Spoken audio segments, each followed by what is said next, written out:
कुपोषण,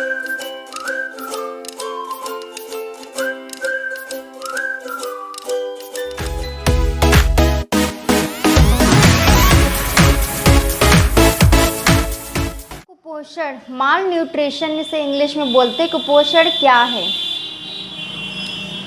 शरीर में पोषक तत्वों की कमी या अधिकता से कुपोषण होता है। जो पोषक तत्व होते हैं उनकी कमी हो जाती है या बहुत ज़्यादा अधिकता हो जाती है, जितनी नहीं होनी चाहिए, आवश्यकता से अधिक। कुपोषण के कारण अपर्याप्त भोजन, अनुपयुक्त भोजन, जागरूकता की कमी, अस्वस्थ वातावरण, गरीबी, भोज्य पदार्थों में मिलावट, अतिपोषण, जनसंख्या वृद्धि, ये सब कारण हैं कुपोषण हो जाने के। तो अब कुपोषण से होने वाले रोग, तो रोग पढ़ने से पहले ये जो चार्ट है इसको हम पढ़ लेते हैं। कुपोषण के कारण जो यहाँ पे लिखे हैं इन्हीं को चार्ट में बताया गया है। गरीबी, अतिपोषण, अस्वच्छ वातावरण, जनसंख्या वृद्धि, भोज्य पदार्थों में मिलावट, अपर्याप्त भोजन, जागरूकता की कमी, अनुपयुक्त भोजन। तो अब हम पहला पढ़ते हैं कि कुपोषण से होने वाला जो रोग है पहला वो क्या है। तो यह है क्वाशियोकर। क्वाशियोकर क्या होता है? बच्चों में प्रोटीन की कमी से होने वाला क्वाशियोकर, मतलब जब बच्चे पैदा होते हैं तो छोटे बच्चे में प्रोटीन की कमी से जो रोग हो जाता है उसको क्वाशियोकर बोलते हैं। इस रोग में बच्चों के शरीर की वृद्धि रुक जाती है, उन्हें भूख कम लगने लगती है, जो उनकी ग्रोथ होती है, डेवलपमेंट होती है शारीरिक, वो रुक जाती है। सही मतलब आप देखें कि बच्चा दूसरे बच्चे अपने एज के बच्चों के बराबर लंबा नहीं है, बड़ा नहीं है, छोटा रह जाता है, या किसी भी तरह से शारीरिक ग्रोथ उसकी नहीं हो पाती है। बच्चे को भूख कम लगती है तथा शरीर पर सूजन आ जाती है, स्वेलिंग, सूजा सा शरीर रहता है, बाल रूखे तथा चमक रहित हो जाते हैं, एकदम से ड्राई से सूखे से बाल हो जाते हैं, त्वचा भी सूखी हो जाती है और उस पर काले चकत्ते पड़ जाते हैं, आँखें कमज़ोर हो जाती हैं। तो आपको पता लगे ये सब पढ़ के कि जिस बच्चे को ये दिक्कत है क्वाशियोकर की, तो उसके अंदर क्या क्या जो है लक्षण, सिम्टम्स दिखाई देंगे। तब इसके उपचार की बात करते हैं। क्वाशियोकर रोग का मुख्य कारण प्रोटीन की कमी का होना है। सबसे पहला जो कारण है प्रोटीन की कमी। तो यहाँ से हमें पता लग जाता है कि हमें क्या देना है खाने में, उसको प्रोटीन देना है। अतः बच्चों को प्रोटीन युक्त आहार जैसे मटर, मूंग, चना, अरहर, सोयाबीन आदि दालें भोजन में देना चाहिए। इसके अतिरिक्त अनाज, मूंगफली, दूध आदि का सेवन भी लाभदायक है।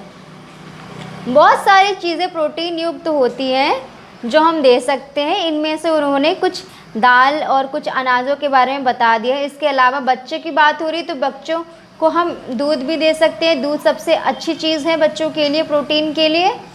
तो इसमें हमें पढ़ा कि बच्चों में क्या हो जाता है कुपोषण की वजह से। अब दूसरा है सूखा रोग, रिकेट्स। शरीर में कैल्शियम एवं विटामिन डी की कमी हो जाने से बच्चों को सूखा रोग, अस्थि दुर्बलता या रिकेट्स हो जाता है। ये तो हमारा क्वाशियोकर प्रोटीन की कमी। अब ये रिकेट्स से कैल्शियम और विटामिन डी की कमी है। शरीर में कैल्शियम और फास्फोरस दोनों तत्व हड्डियों व दांतों का निर्माण एवं उनको स्वस्थ बनाए रखने का कार्य करते हैं। जब बालक के अंग तेजी से बढ़ रहे होते हैं तो उसे अस्थि तंत्र के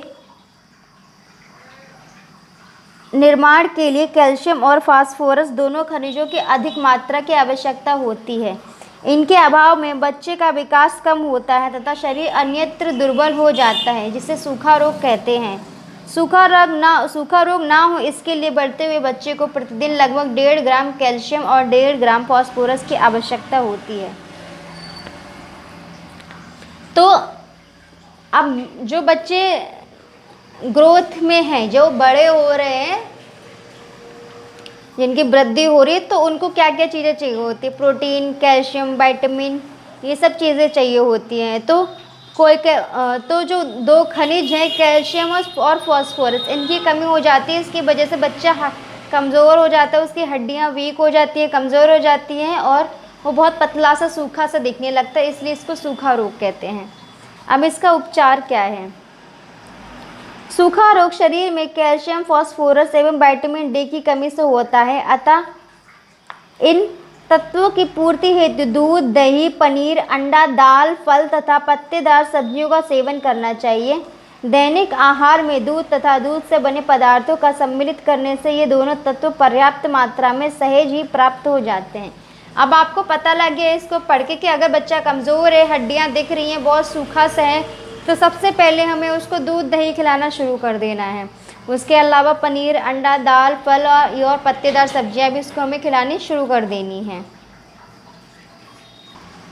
अब जो तीसरा है रोग जो कुपोषण की कमी से बच्चों में हो जाता है, वो है अनीमिया, मतलब रक्ताल्पता, खून की कमी। यदि किसी बालक के भार का परीक्षण करने के पश्चात यह प्रतीत होता है कि बालक का भार मतलब वजन आवश्यक भार से कम है, बालक आलसी और सुस्त है। आलसी और सुस्त से मतलब बच्चा लेटा रहता है, चलने फिरने का उसका मन नहीं करता है, तथा चेहरे से पीलापन झलक रहा है, चेहरा पीला पीला सा दिख रहा है, तो निश्चित ही है वह रक्त क्षीणता या रक्ताल्पता का शिकार है। इस रोग में लाल रक्त कण प्रभावित हो जाते हैं, मतलब जो खून में लाल रक्त कण होते हैं वो कम हो जाते हैं। स्वस्थ लाल रक्त कणों में हीमोग्लोबिन होता है जो रक्त को लालिमा देता है। रक्ताल्पता की स्थिति में लाल रक्त कणों की रचना एवं क्रिया में अंतर आ जाता है।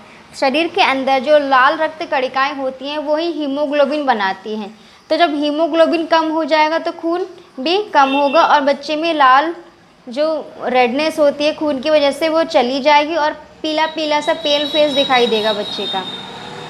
अब रक्ताल्पता के कारण, क्या कारण है खून की कमी के? शरीर के किसी अंग से अधिक मात्रा में खून बह जाना, कभी चोट लग गई, कहीं पे कुछ हो गया तो वहाँ से खून बह गया।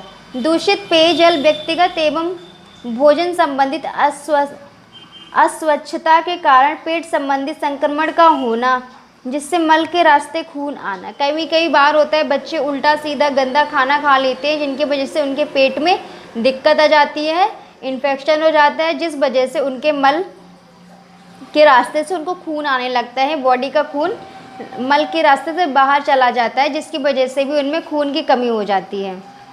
अब ये तो कारण थे। अब लक्षण की बात करते कि क्या क्या सिम्टम्स ऐसे बच्चे में दिखाई देंगे जिसमें खून की कमी है। पैरों में सूजन आ जाना, नाखूनों एवं जीभ का सफ़ेद या फीका पड़ना, नाखून और जीभ देखें वो बिल्कुल सफ़ेद या फीके फीके से दिखाई देंगे। शरीर का आलसी व अस्वस्थ महसूस करना, बच्चा लेटा रहेगा, कुछ काम नहीं करेगा, कुछ चलेगा फिरेगा नहीं, भूख भी नहीं लगेगी, भूख कम लगना, प्रतिदिन के कार्य करने में थकान महसूस करना, आँखों की निचली पलक के अंदर के हिस्से का सफ़ेद फीका पड़ना, आँखें देखेंगे तो आँखें भी पीली पीली से दिखाई देंगी। तो अब इसका उपचार क्या है? चिकित्सीय परीक्षण द्वारा रक्ताल्पता के आधारभूत कारणों को खोजना। डॉक्टर के पास जाएंगे, डॉक्टर टेस्ट वगैरह करेगा तो उसके क्या कारण है उससे ये पता लगेगा।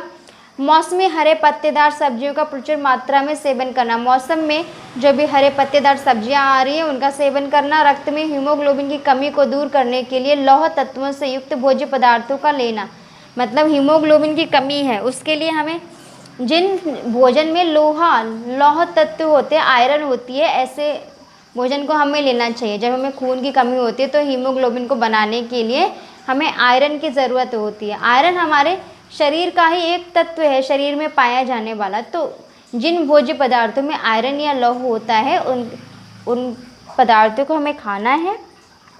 थकान से बचने के लिए पर्याप्त विश्राम, स्वस्थ वातावरण, संतुलित आहार लेना। बहुत ज़्यादा थक जाते तो उसके लिए आराम करें, ज़्यादा काम नहीं करना है, थोड़ा रेस्ट ले लें, अच्छा वातावरण है जहाँ पे हवा आ रही है, और संतुलित आहार लें जिसमें सारी चीज़ें हों, कैल्शियम हो, प्रोटीन हो, विटामिन हो, तो ये सारी चीज़ें हो खाने में।